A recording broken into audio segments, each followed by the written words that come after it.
The English countryside in Farmville that you can start farming in at level 20 is Zynga's reaction to the continuing trend of players creating additional accounts under different names to start the game over again and recapture the thrill of starting out at the game while using their experience of the game to create farms the way they know works well.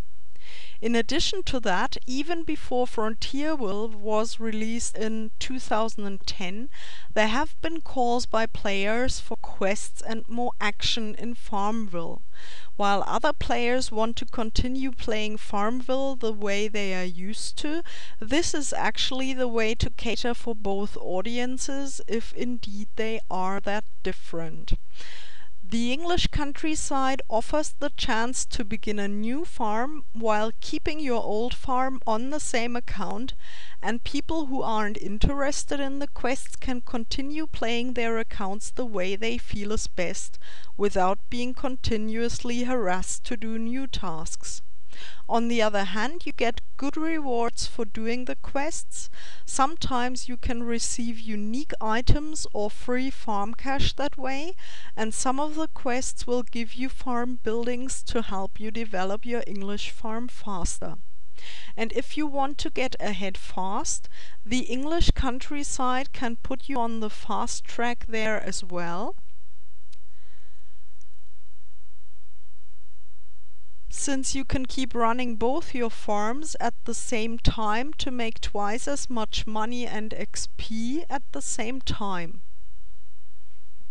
All you need to do is remove the tick from this box, pause farm. Since there are only few crops on the new farm yet, and you can theoretically grow a lot, you can grow there also on your main farm by unlocking the visible crops at the market on your home farm with bushels. I have started building more and more orchards on the English farm, since the profitable trees are better than growing crops to earn money anyway.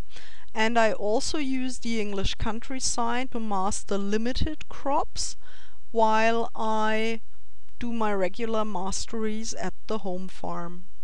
Since you get a lot of buildings at the English countryside from quests such as the garage,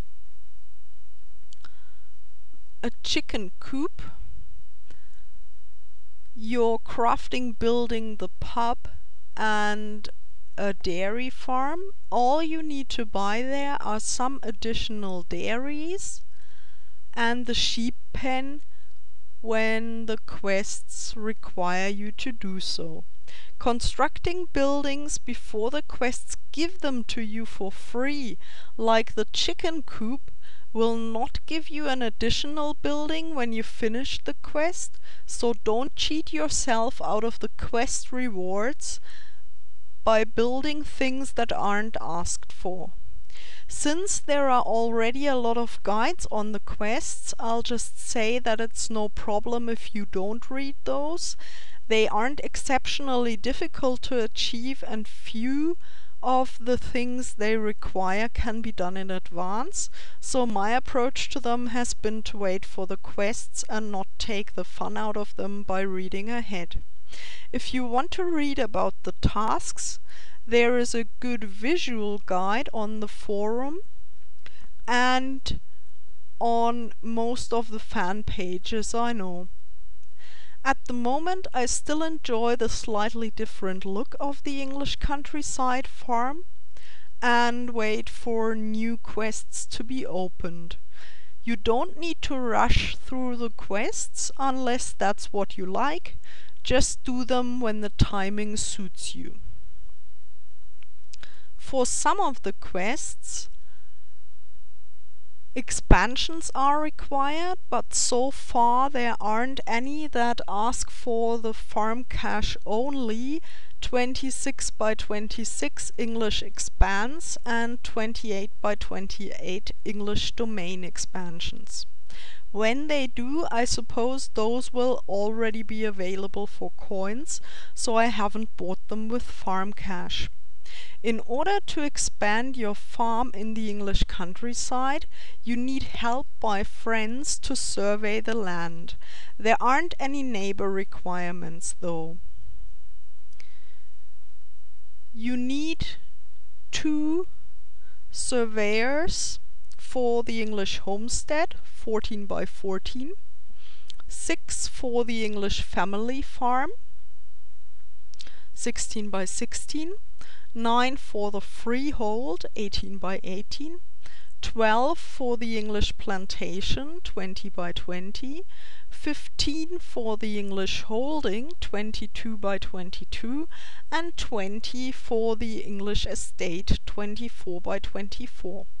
If you pay farm cash for the expansions, you don't need any friends as surveyors, so there are no requirements for the largest farm cash only expansions yet, except that you pay 100 or 140 farm cash. You will also notice that the coin and cash prices for expansions in the English countryside are slightly higher than at your home farm, so it makes sense to get the expansions for your home farm before you buy the same size at more cost in the English countryside. The 20 by 20 expansion makes this most striking. At your home farm you need 16 neighbors for that, but only 75,000 coins or 20 farm cash. In the English countryside, you need the help of 12 neighbors and 200,000 coins or 50 farm cash. Since there are also new crops for the English countryside and mastering them doesn't really take that long, you might be wondering which ones are the most profitable.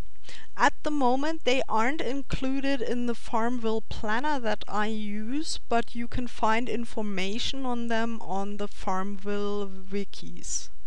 The most profitable crops in the English countryside are the carrot potatoes, which comes as a bit of a surprise since they are also the crops that take the longest time to grow, 2 days.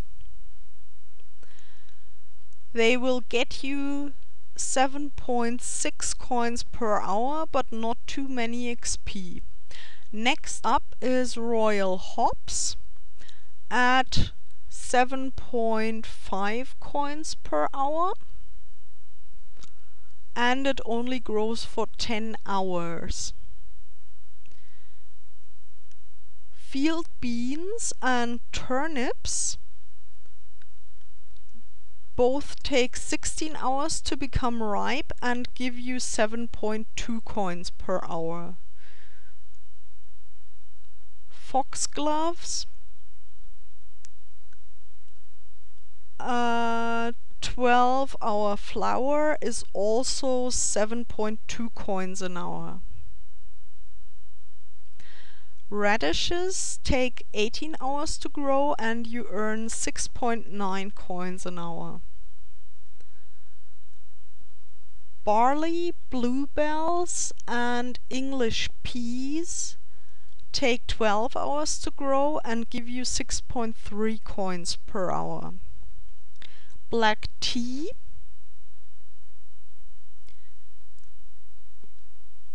only gets you 5.6 coins an hour, but since you need it for some of the pub recipes and it is the only crop for 8 hours at the moment, it makes sense to plant sometimes. Hops give you only 5.5 coins, so I usually plant them together with royal hops that take the same time and give me better profit. I only make sure to plant just enough to give me regular hops bushels to open my market stall. 32 plots are usually enough and only 2 clicks with the combine. Spring Squill gives you less money and XP than the other 12-hour crops, so they only make sense to plant in a small area as well to open the market stall and get a few bushels for your flower scones recipe. Red currants and English roses aren't that profitable at 5 and 4.2 coins an hour, but since they are the only short-term crops for 4 and 6 hours, they will make sense to plant for that period of time when you can't plant longer growing crops while you wait for a neighbor to start a co-op or before you plant some 16 or 18-hour crops for the night. Pink asters and cornflowers are the least profitable new crops in the English countryside at 2.8 and 2.2 coins an hour. Pink asters are required for several recipes and one co-op that you need to participate in to pass a quest. The same is true for the cornflowers, but they are only in one of the pub recipes right now. I've only planted them to master them and get collectibles for the flowers collection at the same time.